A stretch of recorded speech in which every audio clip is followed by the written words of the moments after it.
thank you all for showing up on this Thursday afternoon. Let's get started here. Hang on, I'm going to start my clock. There we go. So, as Pat said, we'll have both slides and recordings available for you to look at.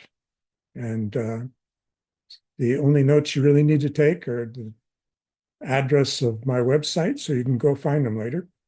That's terrygray.org. So let's get going here.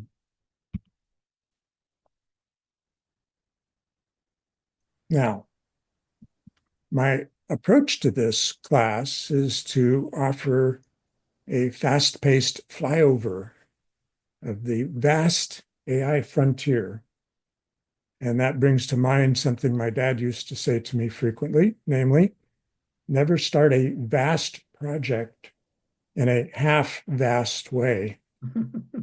And I can assure you that the challenge of absorbing all of the AI information that's been crossing my desk for the last 6 months constitutes a vast project. So, now, a few words on the schedule of this class.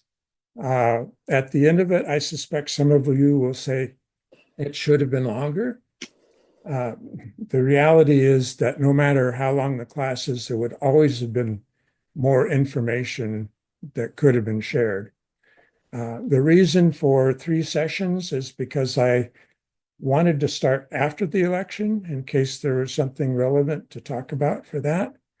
And I wanted not to run into Thanksgiving. So that gave us 3 weeks. And we decided we'd experiment with this 4 to 5:30 time slot in hopes of enabling a few folks that might still have obligations during the day to participate and hopefully not push too far into the dinner hour.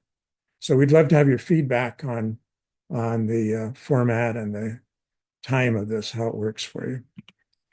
So I definitely want to have questions, and please use chat. That'll make it easier for me. And I will answer all of your questions. If we don't have time in the session, I will answer them by follow-up email that will be sent to everyone.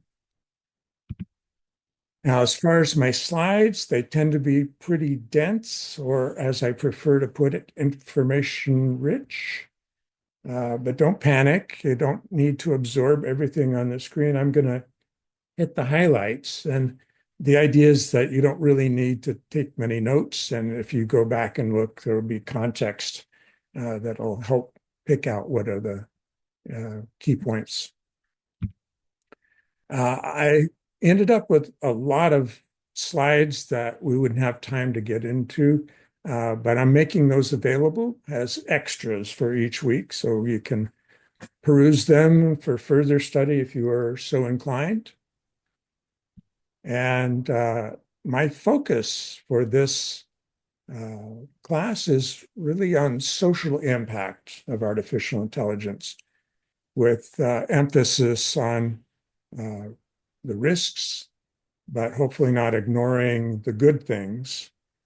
And the reason for the focus on risks is because that's really what you need to become aware of to be an informed citizen these days.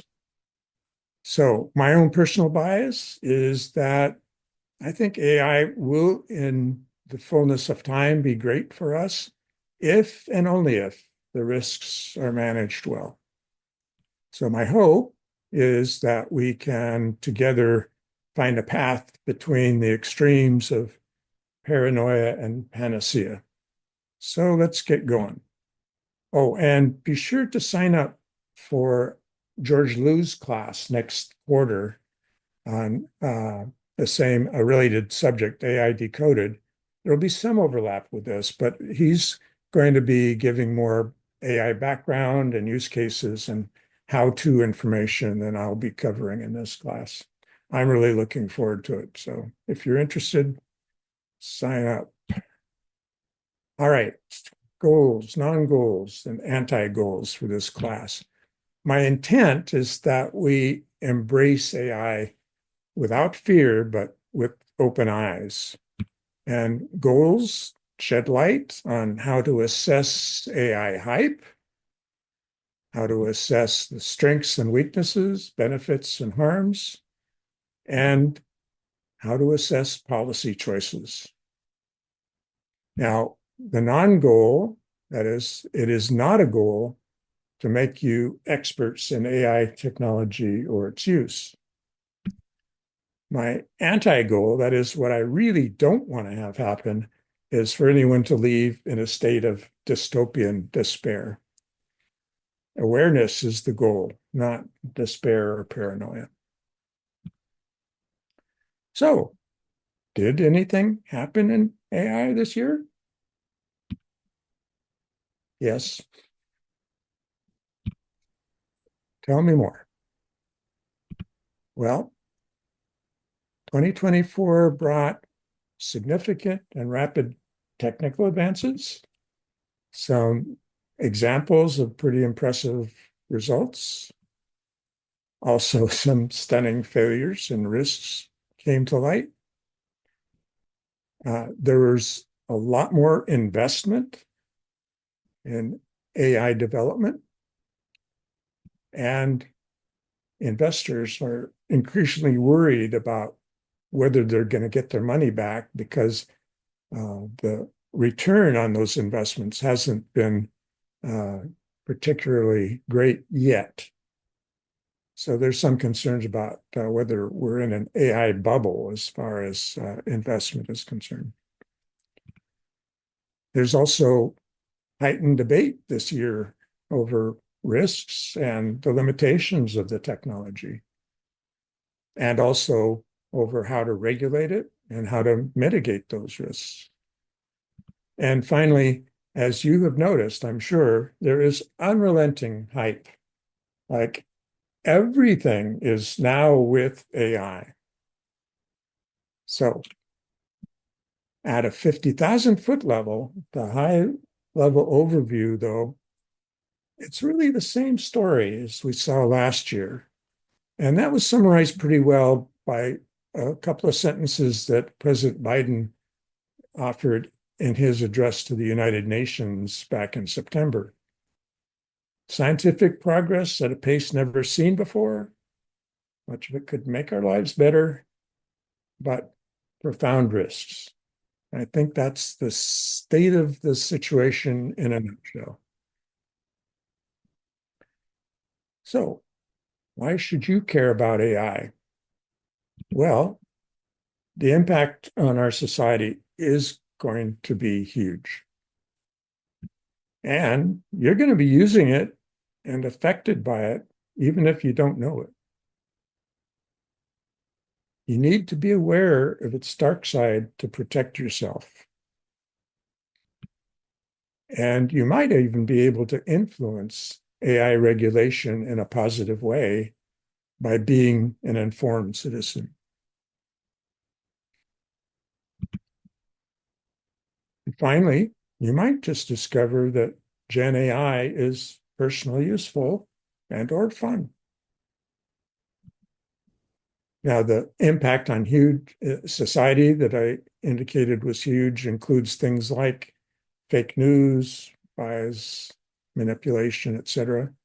And of course, the economic and cultural impacts, both plus and minus. Now, the plan is as follows. Today, I've chosen the theme of both sides now with all appropriate apologies to Joni Mitchell. But it was just about 2 years ago that OpenAI introduced ChatGPT to the world. And so we've had a couple of years now to really take a look at what the upsides and the downsides are. So today we're going to, after a little bit of introductory information, talk about some terminology, relationship of risks and ethics and rules, and an overview of AI basic concepts. And then we'll focus on AI's prodigious appetite for money, for computing power, for electrical power, for water and data, and finally people. And we'll wrap up today with hype wars. And the next week, we'll talk about the challenges that could potentially derail or maybe slow down at least this AI juggernaut. I've dubbed that theme, Houston, we have a problem. And then finally, in week 3, we'll talk about whether we're in a brave new world in the sense of the 1943 novel. So that's the plan. Let's get on with it. So this cartoon, which says not everyone benefits from technological advances, is a reminder that there are 2 basic rules of technology policy. Rule 1 is that technology is always a 2-edged sword. It always has been, and it always will be. Rule 2 is that neither technologists nor politicians can change Rule 1, even though they keep trying to. The ultimate policy question, in my view, is who's in control? Who's in control of our data, our decisions, our destiny? Besides, of course, the cats. All right, let's talk a little bit about risks. And the kind of risks we're talking about are violating ethical principles or the law. Now, some terminology here. The goal of AI risk management is clearly to reduce the risks, the negative impacts. Now, risk management is generally considered part of the area of AI governance, and that concerns itself with developing guardrails that will ensure that these systems work the way they're supposed to in terms of being aligned with human values and safe and ethical operation. So the term guardrails in the AI world usually refers to technical solutions where the developers will try to put constraints on the system so that the chatbots don't go rogue and start doing unpleasant things. You could also think of guardrails in the legal and regulatory sense as being externally provided ways of constraining what the developers are going to be allowed to do. Ethics has to do with moral principles to guide that responsible development of AI. And ethics represents internal systems of controls. To a large extent, they are voluntary, whereas laws and regulations are external mechanisms of control. And while ethics informs our values, regulations are concrete laws that imply mandatory compliance. So what are some ethical principles? Well, here's a list that I thought was pretty good. And you'll see these terms coming up over and over again as we start talking about risks. Fairness, for sure. You want your AI system to be fair and unbiased. You'd like it to be transparent, which includes making sure you know if you're interacting with an AI system or whether the video or audio you're looking at is AI generated. You'd like it to be accountable or for someone to be accountable for what it does. Obviously, there are significant privacy issues. Safety is a huge issue that shows up all the time. And with that, reliability. Benefit the society, of course, is a good goal. And I would argue human control and autonomy should be right up there on the short list as well. You might compare some of these with some oldies but goodies, like the Golden Rule and the Hippocratic Oath, which of course is do no wrong, do no harm, rather. A lot of these principles are derived right from those concepts. Okay, some basic risk management. The first thing you need to do is identify the kinds of things you're worried about, kinds of events that would have a negative impact. And so you start by making a list of them. And then for each one, you need to assign some kind of a value. And the standard way of doing that is you look at the likelihood that the given event is going to occur, and then the impact of what happens if it does occur. And you assign some values to those and you multiply them together. And that's your risk value that you then use to prioritize which risks are most important and which ones are least important. And then the issue is, how do you manage them? You can't avoid risk. That's part of our universe, except in this narrow sense of making decisions, such as if you want to avoid the risk of being on a plane that crashes, you can choose not to get on the airplane. If you want to avoid the risk of releasing a new software product that hasn't been fully tested for safety, you can choose to not release that product yet. So that's one of the aspects of managing the risk. You can mitigate the risk by doing more testing, or if you're flying, carry a parachute with you, or get on a two-engine plane instead of a one-engine plane. You can also transfer risk, and insurance is a primary way of doing that. Or you can simply accept the risk and hope that it doesn't bite you.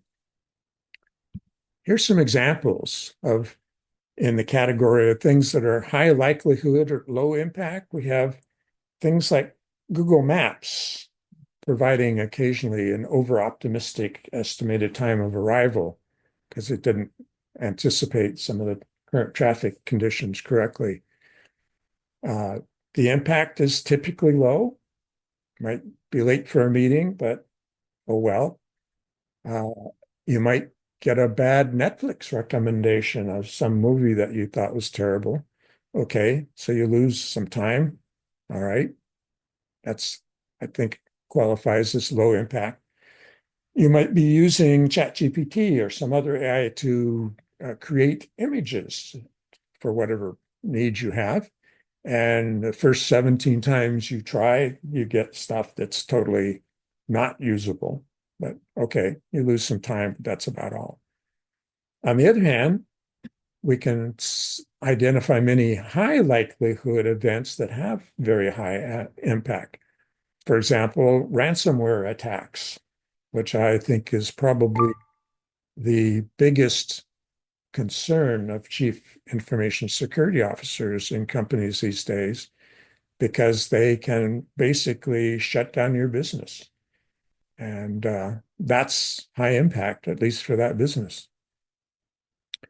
Devastating hurricanes, high likelihood and getting higher, certainly high impact, as we've seen.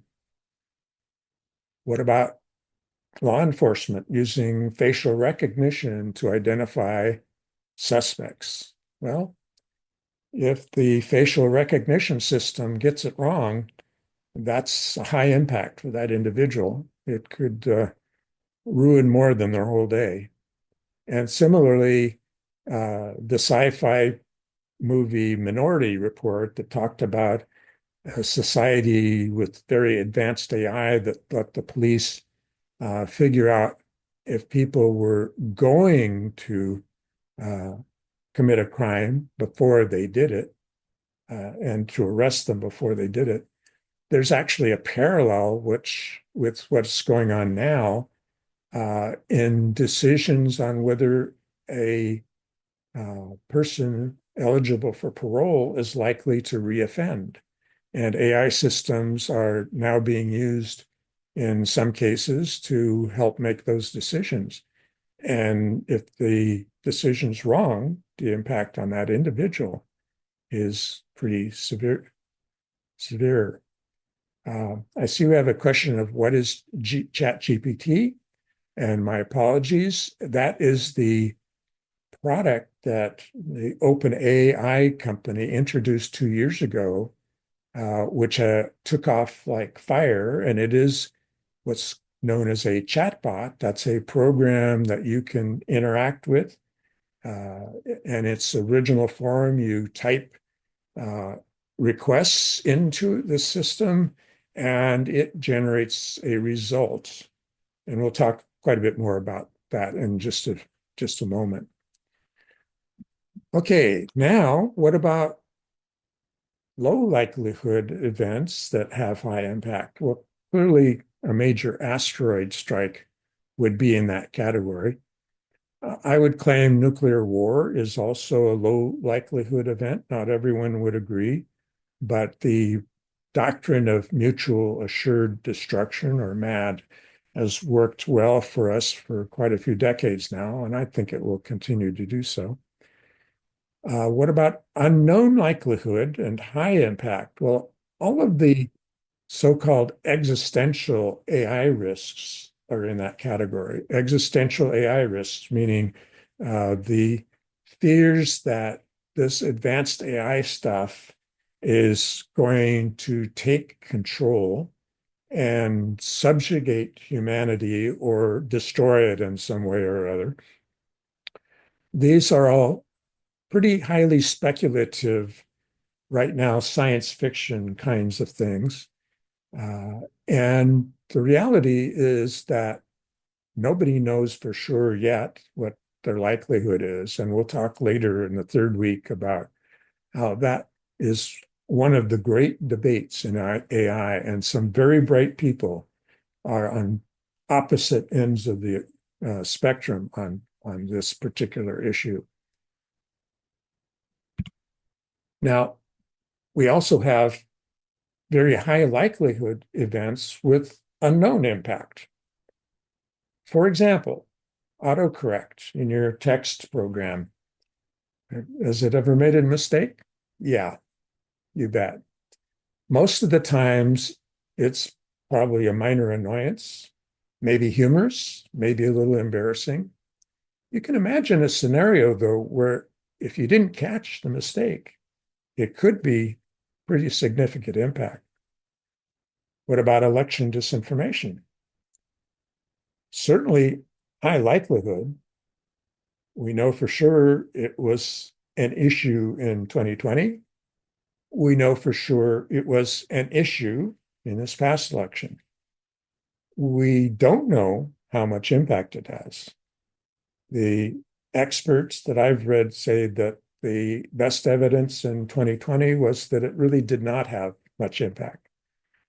My guess from the results we saw is that that will probably be the same analysis this time, but it's too soon to tell. Now, what about wide use of these things that are called companion bots?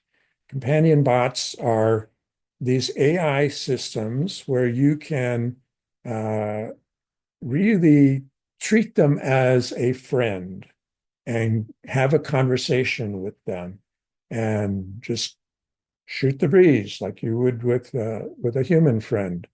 And in some cases, you can associate them with an avatar or an image of your choosing and give them different characteristics. There are a lot of conflicting issues around that, and we're going to have to see how that plays out. From a mental health point of view, there are folks that are using AI in some very constructive ways, but there are also some big concerns about the long-term impact of folks establishing emotional relationships with these artificial systems. Then, of course, incorrect Search results are high likelihood, unknown impact, depending upon the specifics. We'll have a few examples of that later. And then the potential use of AI for cyber attacks on us or our adversaries. That's a very high likelihood, but the impact is unknown. There is some evidence that AI enhanced cyber attacks have already been attempted, but so far with minimal impact. So that's an overview of risk management. Now, I asked 3 different AI systems what they thought the biggest risks or challenges facing us in AI were. And Claude is an AI system produced by a company called Anthropic, which was a spin-off or offshoot of OpenAI, which is the company that really started this generative AI revolution. Gemini is Google's answer to that. And Copilot is Microsoft's offering, although Copilot is using technology from OpenAI. So you'll see that there's quite a bit of overlap with those list of ethical principles that I showed earlier. We will see some of these issues again as we go forward. But I thought it was interesting that the Microsoft chatbot was the only one that didn't worry about concentration of power or loss of control, but it was the only one that decided regulatory challenges were in their top 10 or so. So I thought that was interesting, but you can see that there's quite a bit of agreement between these systems. And there's lots of different AI frameworks that you can look at. I've put some additional slides in the extras if you want to look at some of those. Now, I have my own perspective on some of this. I'm going to share my top 2 troubling truths about this. The way it looks to me is there are significant risks about AI undermining 2 pillars of society. The first is social and institutional trust. Social trust is generally regarded as how we think about other people. Do we think of them as regular folks that we can trust, or do we think of them as totally interested in their own interest and not willing to have any give and take?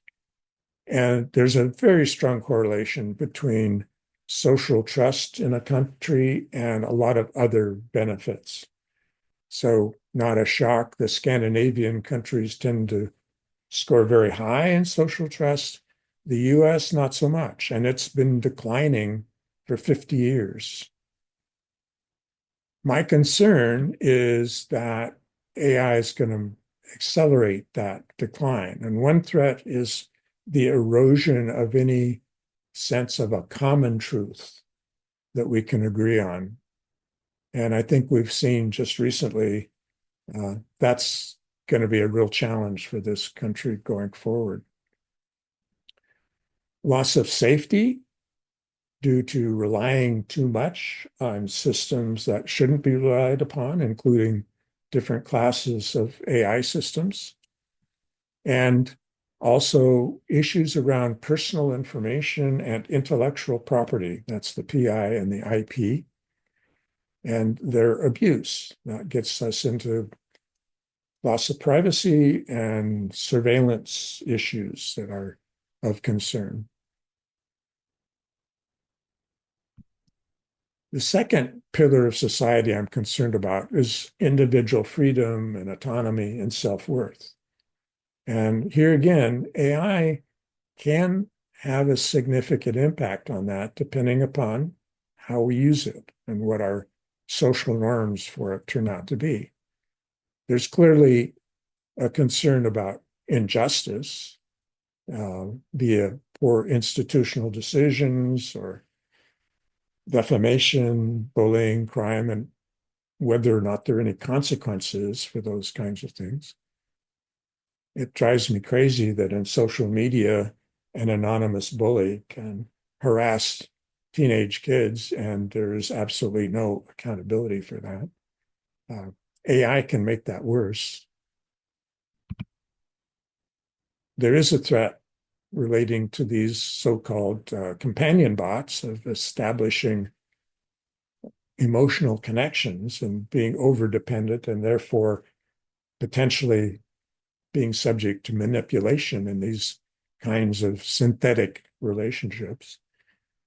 And if these systems put us out of work or appear to be making too many decisions or substituting for real friends, there are a lot of questions about whether that's going to cause us to lose a sense of purpose or value or our place in the universe.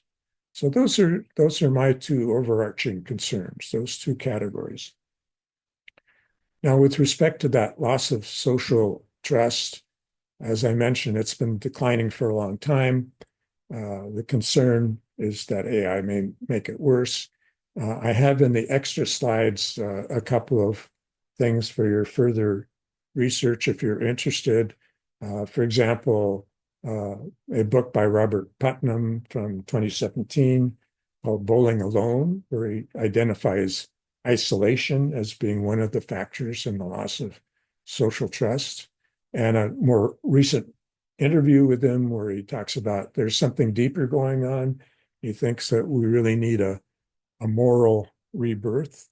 And then there's also some information from a group of Swedish and Canadian researchers who found some very strong correlations between social trust and economic conditions. So those are in the extra slides if you're interested in digging further. Now let's get into some basics of AI. Starting with, what is it? Well, the fellow who coined the term artificial intelligence was John McCarthy, a professor of computer science at Stanford. And in 1955, he proposed a workshop with colleagues around the country to start talking about what should be done as a research discipline. And that culminated in the first AI workshop at Dartmouth College in 1956, which is considered the beginning of AI as a research discipline in computer science. So he said it was the science and engineering of making intelligent machines. There are other definitions that have come along. You'll find that in the extras, there's a recent article that talks about the fact that nobody really seems to know what AI is. They can't agree on it. That fellow is talking primarily about artificial general intelligence, which we haven't gotten to yet. We'll talk more about that later. But one of the things in that particular article that intrigued me is this drawing where he represented the spectrum of views on what AI is, from mathematics to magic. And there's some people that say, well, it's just math. And at some level, yes, it is just math, but it's probabilistic math based on huge amounts of data. And the consequence of that is you get results that seem pretty magical sometimes. So we'll see some examples of that as we go forward. So bottom line here is that it's a tool. It's also a technology, business, certainly a hype machine, and for some people, an ideology. It is not a panacea, and it is not an exception to Rule 1, that technology is always a two-edged sword. It's not yet either conscious or sentient, even though they sure pretend to be, and sometimes very convincingly. And it is not yet an existential threat, and probably won't be for a very long time, if ever. So we've been using this stuff in one form or another for a long time. For example, the post office uses a form of AI called machine vision to read addresses on your letters. And that's gotten to be really good. And the computer vision technology has evolved over the years to make that have a pretty low error rate. Most of us use Google Maps on a regular basis, and that uses AI in a variety of different ways, including natural language processing, making routing recommendations, and traffic predictions and ETA predictions, as well as other things that it does. Now, there are many different flavors of AI. This is the drawing I used in the class last year, and it was my uh, opus magnum of trying to condense the entire space of AI in one picture to give you the whole idea. But for our purposes, we don't need to try to understand everything here. Let's simplify this and just focus on the real issues that are useful to understand for this particular class. And this, we're going to focus on the area of AI that's generally called machine learning. And in particular, two different flavors of that. One kind of machine learning that's more oriented toward statistical analysis is the primary driver behind what are called discriminative models. And those are the ones that are used to classify things, like is this a cat or a dog, or predict things, uh, like is the uh, convict likely to reoffend, or to recommend things like the next YouTube video you might want to watch or Netflix movie you want to watch. Now, in contrast to those prediction models, uh, which might also include whether or not you're going to pay off your debts or commit fraud on the banks, or whether you're going to be worthy of getting insurance, et cetera, et cetera.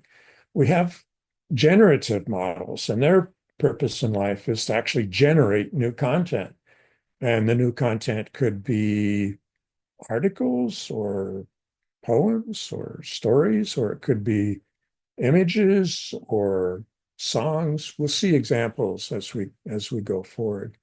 Um, but generative AI is really what took the world by storm when ChatGPT hit the streets 2 years ago. You typed in requests or uh, things you wanted it to do for you, and you got results. Sometimes not useful, but sometimes quite amazing.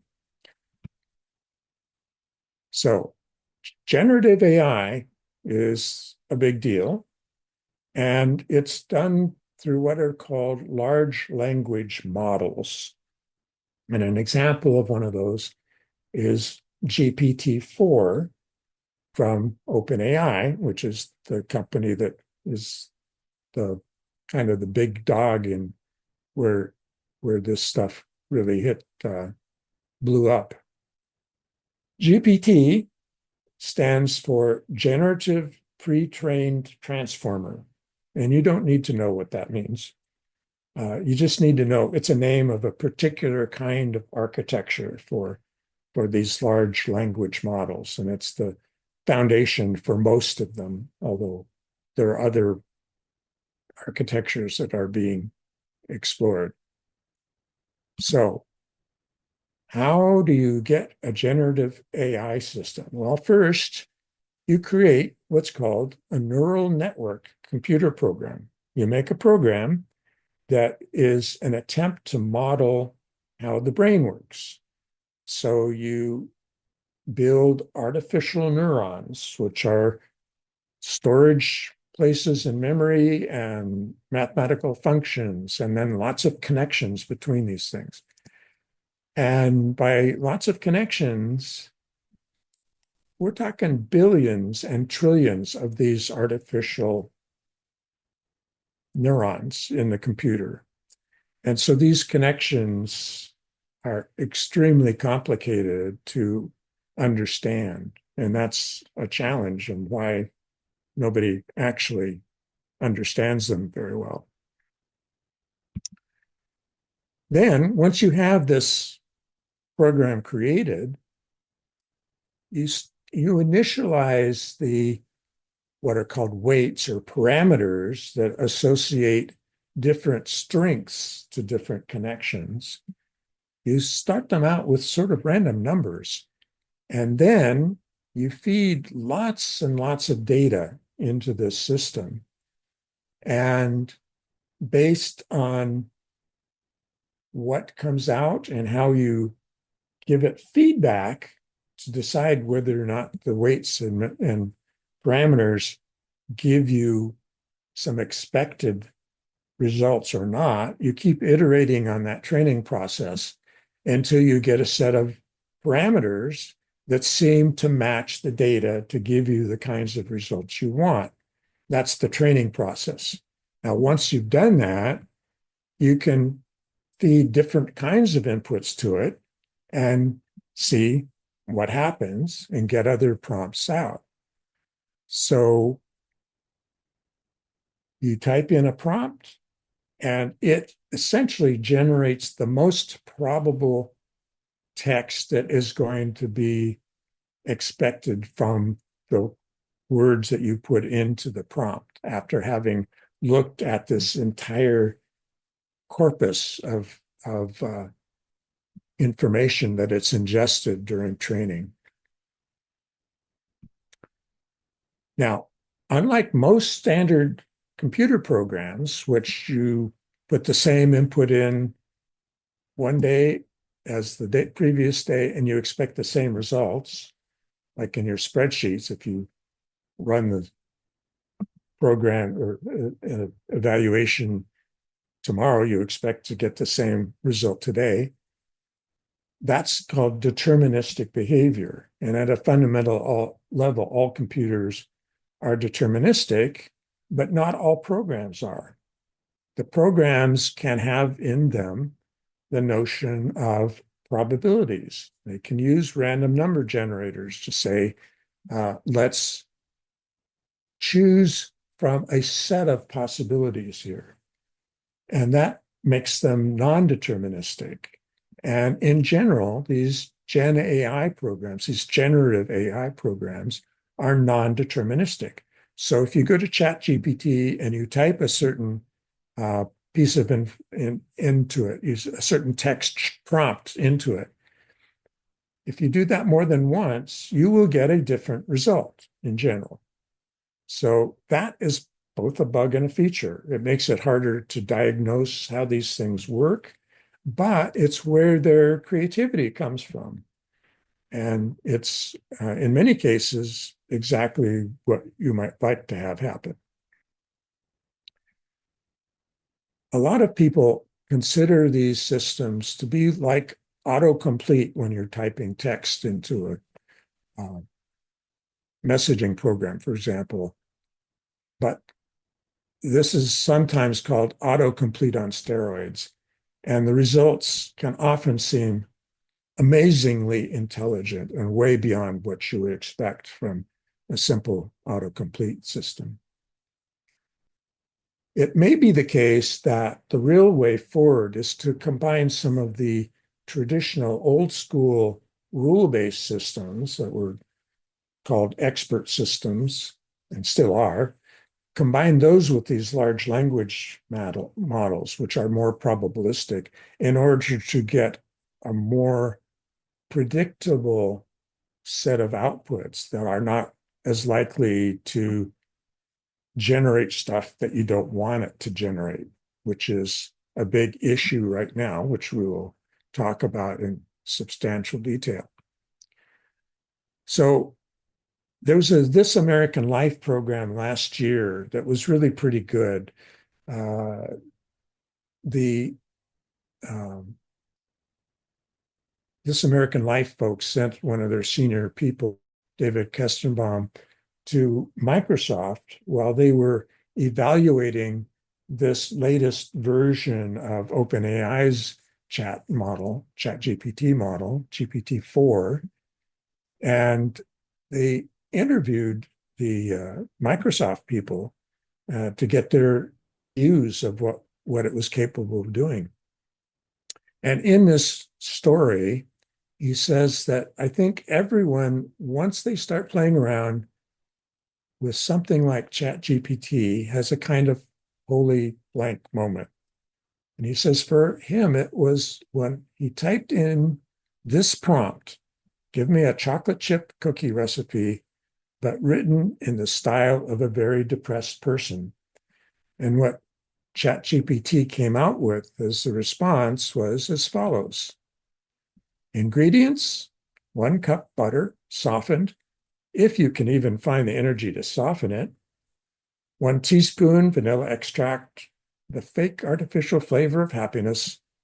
1 cup semi-sweet chocolate chips, tiny little joys that will eventually just melt away.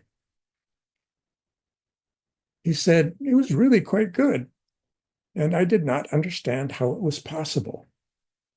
Well, spoiler alert, most of the experts, I would say all of the experts, don't really understand how it is that these somewhat simple programs, but with this huge, huge amount of information they've been trained on, can come up with these kinds of results.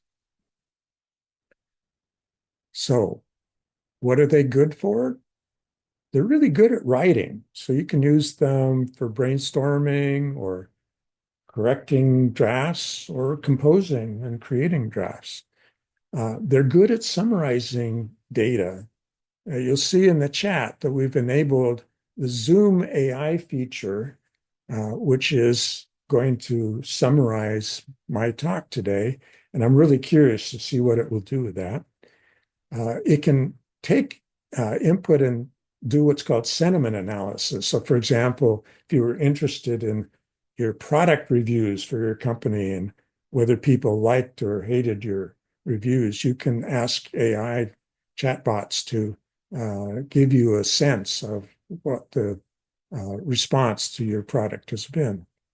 And as we've discussed, you can actually chat with these chatbots, and that has a role in providing customer support or counseling or tutoring. And there are folks that really have high hopes that these can play a positive role in education to give people personal tutors that otherwise couldn't afford them.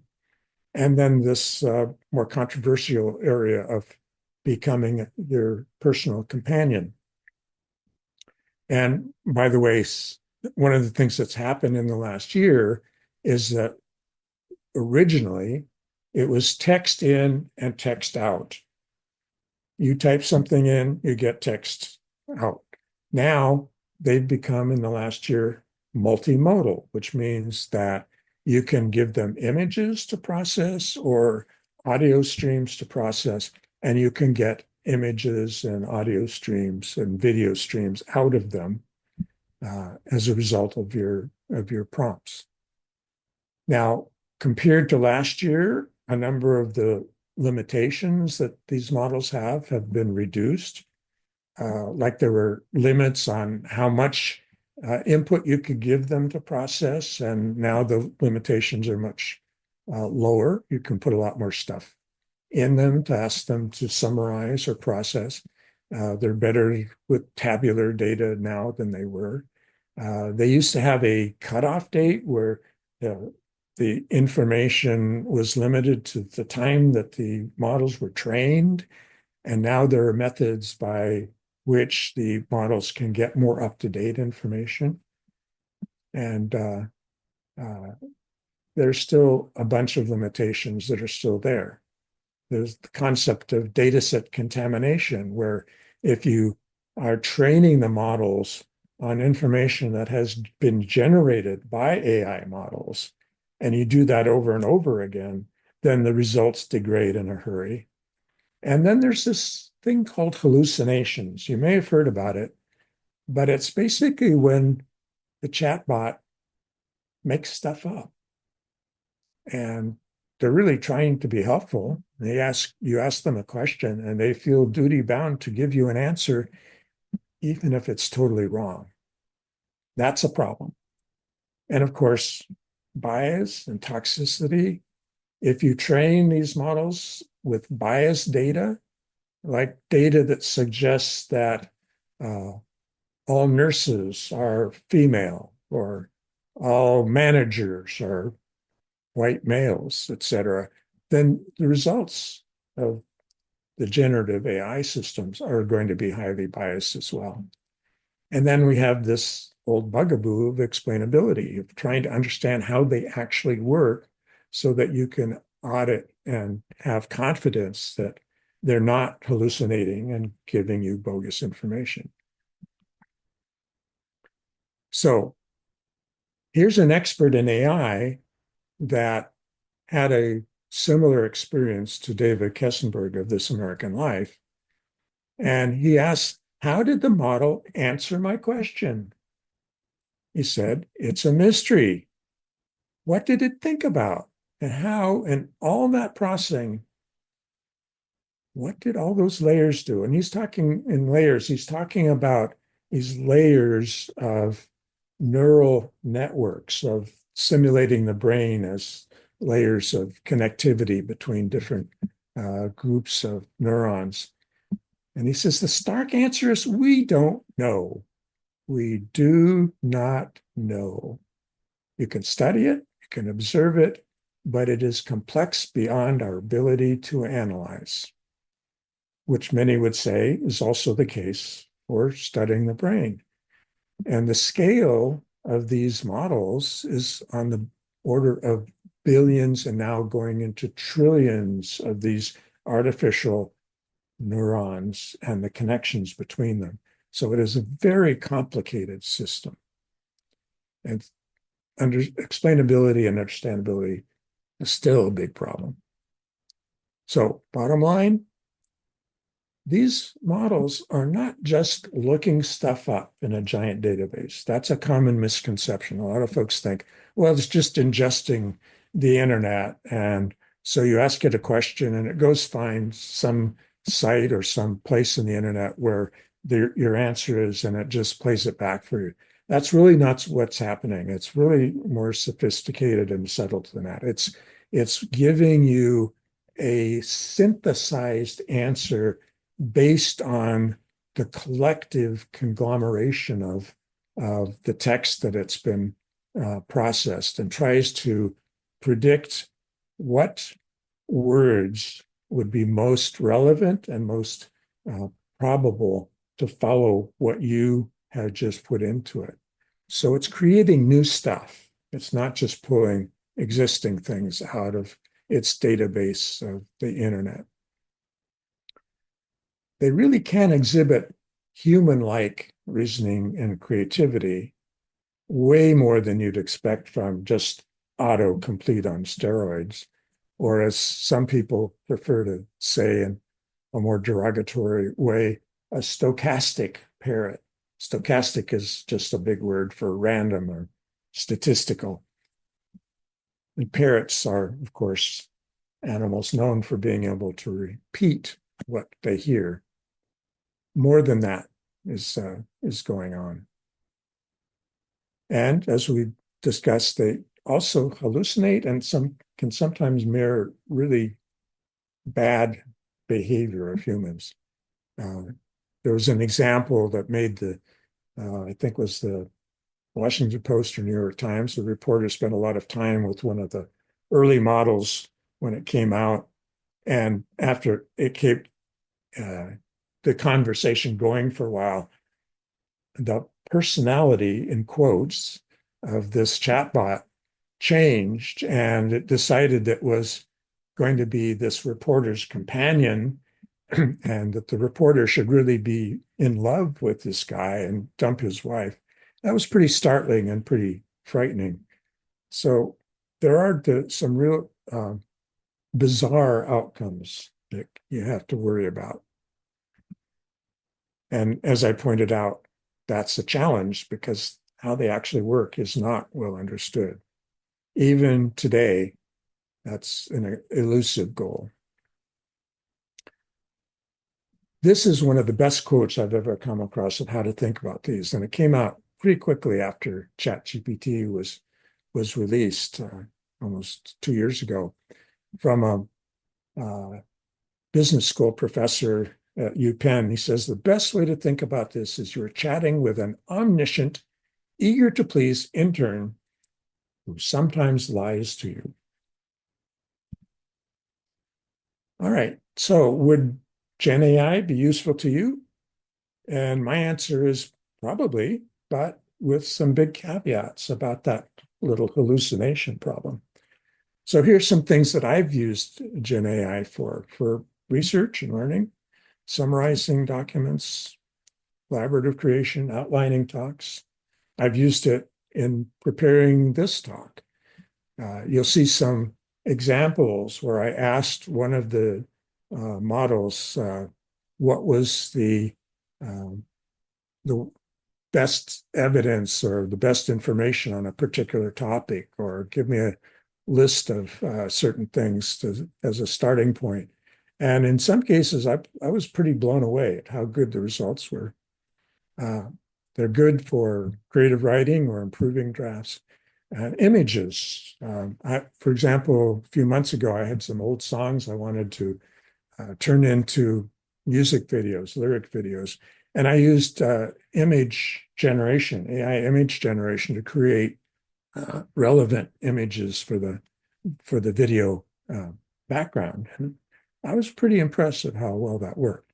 And image editing is another example. Some of you may have seen the Magic Eraser on the photo app and some Android phones, where you can circle something in your photograph and it will disappear. That's a magical bit of AI right there. I have not used it for translating or tutoring or grading or doing any coding or companioning. So I don't have any personal experience with that. But I do find it pretty useful in a number of areas. Oh, and creating podcasts, which we'll talk about a little later. There's a new app from Google called Notebook LM, which allows you to create audio summaries. And you can ask it to actually create a podcast where there are two synthesized hosts that have a conversation going back and forth about the content of the document that you're interested in. And it's pretty remarkable, I must say. All right, so now we're going to move into AI's prodigious appetite. Let's start with, it needs money, lots of it. It needs money to pay for computing. These large language models with their billions and trillions of parameters, they need really big computers. Power, electrical energy, yikes, lots and lots of it. Water, already a scarce resource. And data, which perhaps surprisingly is becoming scarce. These systems have already pulled in a large amount of what's on the internet. And one of the concerns is that there's more and more AI generated documents that are showing up on the internet, which is not what you want to be using to train your AI. There are other reasons why data is becoming scarce. I'll mention in a minute. And then finally, people, both high skill people who understand the technology and low skill people who are really doing a lot of the work needed to train these models and identify toxic content. So money, there's no free lunch here. These things are expensive. The estimate for this latest OpenAI model, GPT-4, cost over $100 million to train the model. Now, OpenAI, the company that produced that, is interesting for a number of reasons. This article points out that they're burning cash and losing billions of dollars. Now, the current valuation of the company is $150 billion. Their revenue projection for this year, $3.7 billion. Their expenses are approaching $9 billion, with a projected loss of around $5 billion. Now, they're expecting next year that it might go up to 11.6 billion. But a lot of investors are starting to get nervous about how much money this stuff is taking. And they're worried about data centers and how much power they're consuming. For example, this article from the LA Times talks about the fact that in Silicon Valley, Santa Clara, 60% of the city's electricity is being consumed by more than 50 data centers. And electric rates for the regular citizens are going up, and they are not amused. And PG&E, the power company there, has said that customers have proposed 24 more data centers requiring the power of 3 new nuclear reactors, which don't exist. 3.5 gigawatts of power. An article in IEEE Spectrum, which is a journal of the Institute of Electrical and Electronic Engineers, about a year ago, said this is a fundamental, foundational problem, and that some kind of new approach is going to be needed if AI is really going to take over the world. And the big players have got their plan. Oracle, they're going to design data centers that are powered by some of these next generation small nuclear reactors. Microsoft took a different tack. They've reached an agreement with the owner of the currently decommissioned remaining 3 Mile Island reactor that you may recall had a few problems back in the day, that if the owner, Constellation, can get approval and funding to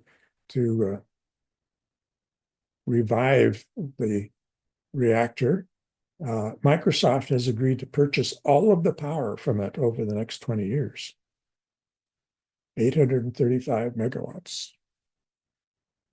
All right, I also has endless appetite for data, and it's getting harder to acquire. More sites on the internet are saying, I'm not sure we want our data to be given to these AI companies, at least not without some compensation. And some groups are starting to develop countermeasures, like artists in particular are not real happy about having their artwork feed into these systems, which then can generate new art in their own style without compensation. It's getting more expensive to license data from the owners. The process of annotating it turns out to be costly. In the training process, you need to have folks that are looking at outputs from the training process and labeling things to see if they got it right as to whether it's a cat or a dog. And the bias issues are very significant there as well. Copyright claims are starting to become a big concern. We'll talk about that more. And there's this concept of synthetic data, which means creating fake data that has characteristics that mirror what the real data that you're interested in would have. And there's some progress in using that, but it's not a panacea. There's still problems in that area. And one of the problems that I'm concerned about is if you start training these systems on data that has been produced by AI, and then you go through several iterations of that, they call that model collapse, where the output just degenerates when it doesn't have fresh data. And the filtering and review of this data is still a crucial part of the training process. As I mentioned, some artists are not amused by the use of their artwork to give these AI systems essentially carte blanche to generate new images that might be in their own style or sometimes very similar to what they've done. And there's a team at University of Chicago that developed some technology that basically lets the artists do some things to their work that if it's been ingested by the AI system, it will kind of corrupt what's going on in that process. So it's a defensive measure that we'll see if it catches on or not. And this is, again, reiterates what I mentioned a minute ago, that if you use the output of AI over and over again, it really starts to spew out nonsense pretty quickly.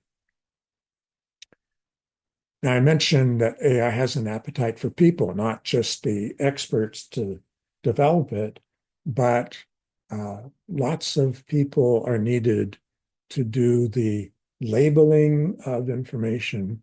And according to this article, it's really falling to a lot of poor people in the developing world who may well be exploited by our standards. The article says that millions of people in the Philippines are tasked with labeling images to train the AI algorithms or to evaluate chunks of text to make sure that they aren't spurting nonsense. And they are pretty much overlooked as collateral damage of the current arms race. So that's a concern.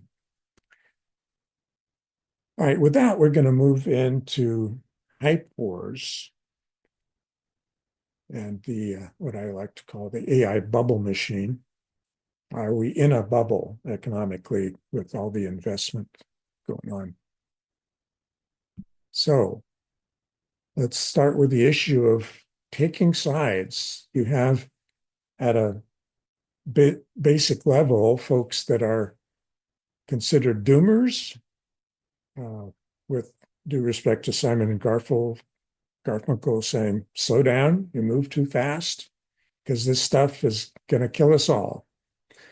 And then you have the boomers who say, damn the torpedoes, full speed ahead, as Admiral Farragut once did, because this stuff is going to be great. It may even make us immortal. Well, it's not quite that simple. There's really a spectrum, not just a dichotomy. You can be anywhere on this spectrum from doomer to believer. And it's even more complicated than that because there's different dimensions to be considered. You might be a doomer with respect to democracy, thinking this stuff is going to be the end of it, or a believer that it's going to really make the economy great, or you might have opinions on how it's going to affect the environment or our very existence. So, for example, you could be a doomer with respect to the existential threat that we might all die, but also thinking that it's going to be great economically.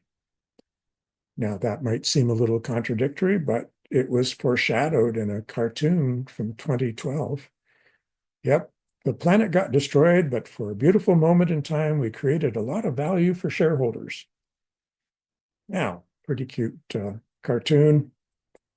But in 2015, the founder of OpenAI, Sam Altman, was quoted as saying, AI will most likely lead to the end of the world, but in the meantime, there will be great companies created. Now, I have a somewhat dark sense of humor, so I can imagine saying that in a meeting, probably in jest. But Sam Altman has been quoted in a number of places to think he sees the risk of AI doing serious harm to humanity is non-trivial. So he might have been serious here. Now, Bill Gates is definitely on the boomer side. Uh, this from an article a year and a half ago. He says it's going to change the world more and faster than personal computing. And in September of last year, his CEO, Satya Nadella, said that it's as significant as the PC in the 80s, the web in the 90s, mobile smartphones in the 2000s, cloud in the 2010s. That's quite a statement. But just a couple of months ago, in a TV special hosted by Oprah Winfrey, Bill Gates was one of the guests that was interviewed, and he said that AI is the most significant technology of his lifetime. Now, the CEO of Mark Benioff,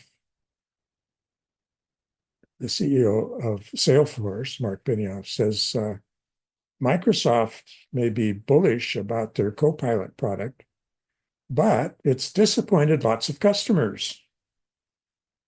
Now, he's not saying that because he's a doomer and not in favor of AI. He's doing that because he's a competitor with Microsoft, and he wants you to understand that his AI is better than their AI. But he's saying many customers have been disappointed by some of the Microsoft products. Their Copilot is the Microsoft brand for their AI assistants in different areas, like in programming, for example.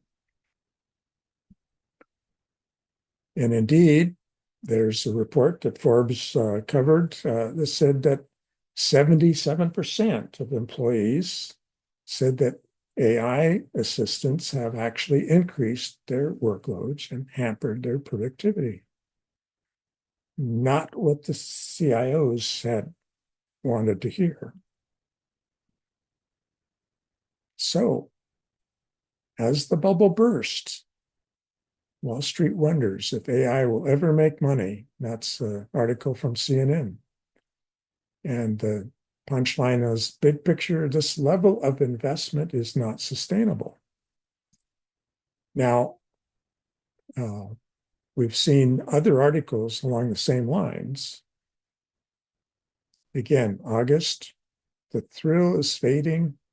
They're getting more clear-eyed at Wall Street about its actual value. And then the Wall Street Journal saying the investments, like $64 billion, which was 30% of the venture capital dollars invested, is now being questioned as to whether it will ever pay off. Now, one of the more interesting articles I came across was a report from Goldman Sachs, big name in finance, and the title was Gen AI, too much spend for too little benefit, question mark. And the article goes on to say that we're on track to see $1 trillion invested in capital expenditure in the near term. And big questions whether this will pay off. And they had a division among their own staff. They had folks who were skeptical that there would be a long-term payoff. And they had those that thought, well, just be patient. It's coming. Even though there's no killer app, that's the one that everybody has to have that has yet to emerge. So the ones that were on the skeptical side still said, we see room for the AI theme to run, either because it will start to deliver on its promise, or because bubbles take a long time to burst. Now, if you're an investor, does that reassure you? Especially when one of the folks on their team said, within Goldman Sachs, we've used AI and tested some things. And for example, we used it to update historical data, and it did it very quickly at 6 times the cost. So 3 months after this report came out, Goldman Sachs issued another report that said, oh, no. Don't worry. AI stocks are not in a bubble. Just be patient. Time will tell. Every year, the MIT Technology Review publication has a list of the big breakthroughs for the year. And it's not a shock that Gen AI is on the list for this year. And I just love this graphic, the breakfast cereal on the table now with AI. And it's really true. You can't turn around without hearing an ad. It's now with AI. You can even now apparently get $5,000 hiking pants with AI. Who knew? Now, Gartner is a consulting organization that every year puts out what they call their hype cycle graph for emerging technologies. And last year, this is a look at what are the expectations for a given technology as a function of time from when it's first introduced to when it becomes mature. And so the general pattern is that there's a great increase in expectations, and then there's this trough of disillusionment, and then eventually it levels out somewhere in between. Last year, generative AI was at the very top of the peak of inflated expectations. And now for this year, it's come down a little bit, but nowhere near the bottom of the trough of disillusionment. So we'll have to see what it looks like next year. So what's keeping this bubble going? Well, fear of missing out, FOMO, commercially and governmentally. Fear of adversaries gaining an advantage, and that could be either profits or weapons, if you're a company or a government. And it could, as we saw earlier, could be a disconnect between what the CIOs of companies have been sold and what the workers are reporting their experiences. Competition for both markets and technical leadership is another motivator. For the providers and the consultants, of course, it's a promise of big profits. And for the customers, the business users, it's the promise of significant productivity increases. And of course, venture capitalists are looking for the next big thing. There are some significant accomplishments. So it's not just a tulip type of bubble that has nothing lasting behind it.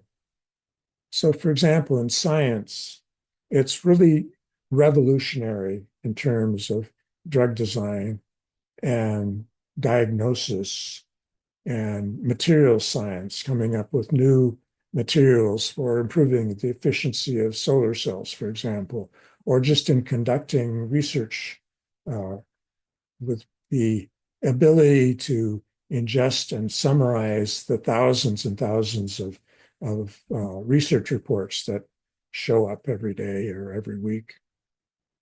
So it's definitely making an impact in a positive way in some of these areas. Cybersecurity, being able to analyze code for vulnerabilities. And in fact, just this past week, Google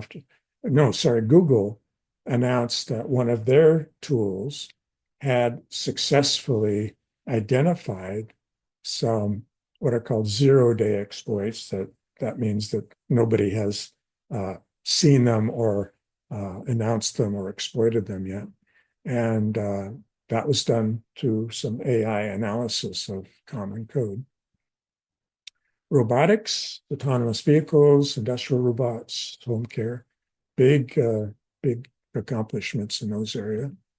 And customer service support. Agriculture, precision farming, be able to use far fewer chemicals, being able to use AI-driven systems to zap weeds, either by very precisely putting the right chemicals just on the weed or zapping them with lasers. It's pretty amazing stuff. And it's driven by AI image recognition of what's a weed and what isn't. It's pretty impressive stuff. And improved weather prediction, very definitely. Another application that I found pretty fascinating is endangered species like elephants in Africa. AI is doing some good things and helping rangers get to places where poachers are attacking elephants in very quick time because the various sensors, it could be satellite imagery, or it could be from drones, etc., as well as sensors in certain areas or on the animals themselves, allow the protectors to get to the poachers in a very short period of time, which was not possible previously. So that's making a positive difference. And it's also democratizing lots of creative tasks, whether it's music or animation, art, creating podcasts, making it possible for people to do things that were really not within their scope of skills previously. But there's still no killer app that everybody has to have, like VisiCalc that triggered the PC revolution with the original Apple products. So let me quickly give you a couple of examples of some pretty dramatic stuff. I think we'll not play the video now, but this is an example of how AI has given the gift of speech back to someone who was paralyzed. That's pretty cool. And then I'll trigger the video here. Today is an opportunity. Let's skip ahead. Another example is that the feds have been using it for fraud detection to the tune of $1 billion found and just getting started. That's cool. In Japan, they have a serious labor shortage because of their demographics, lots of old people. And so AI is starting to fill the gap there in terms of human support robots. And police body cam videos, not enough people to keep up with the videos. So now AI is helping out. And another one that's pretty interesting is using AI to look at satellite imagery of Peru's deserts and discovering ancient symbols that were heretofore essentially invisible using advanced image processing and machine learning. So lots of good things. And here's a cartoon to part on. It says the patient wants a second opinion from an AI. And actually, that's no joke because Peter Lee, the president of Microsoft Research, has given talks about how AI is revolutionizing healthcare and looking at medical records. And he actually advocates that you should always get a second opinion. And sometimes you might start with the AI and give it your test results from the lab and see what it finds, and then ask a human physician to take a look at that, or the other way around. And he has examples of where AI had found something in the results that the human didn't. And he's also got examples of where it was wrong, and so it was good to have the human oversight as well. So he says treat the AI like a an intern that needs to be double checked. Right? So that's it for today.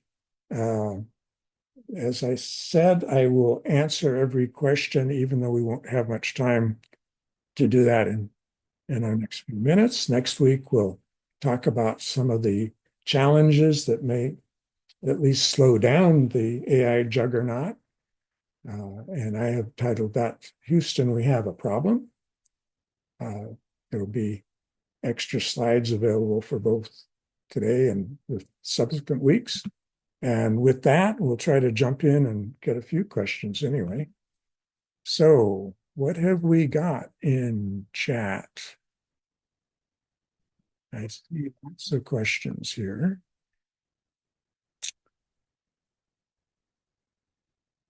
Um,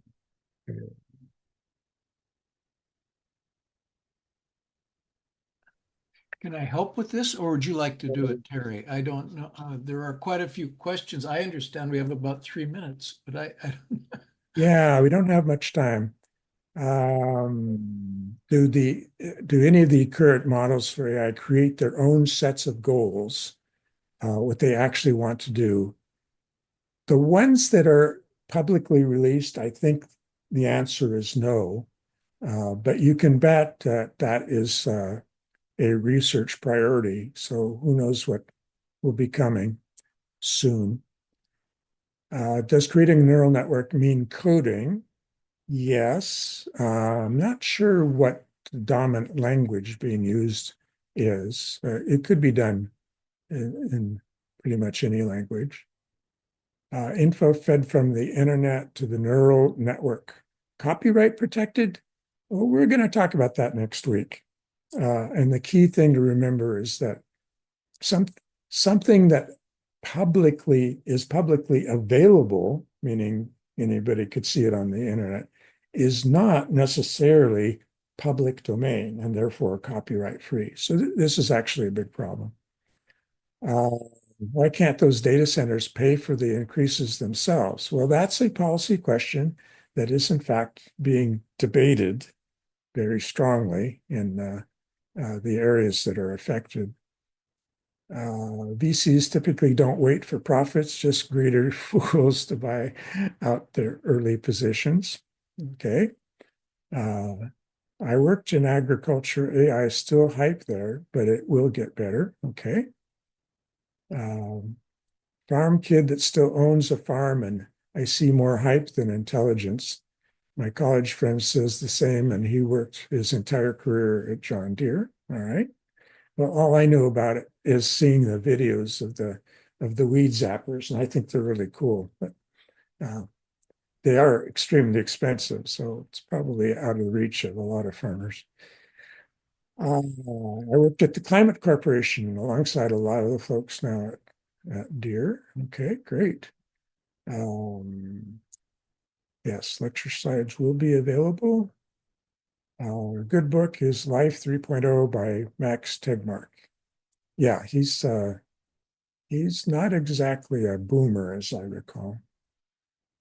Okay. It is now exactly 5:30. If you have any more questions, feel free to send them to me, and I will follow up with email to everyone so everybody gets to know what you're interested in hearing about. And with that, I think we're done for today. Anything else? Right on time. Amazing.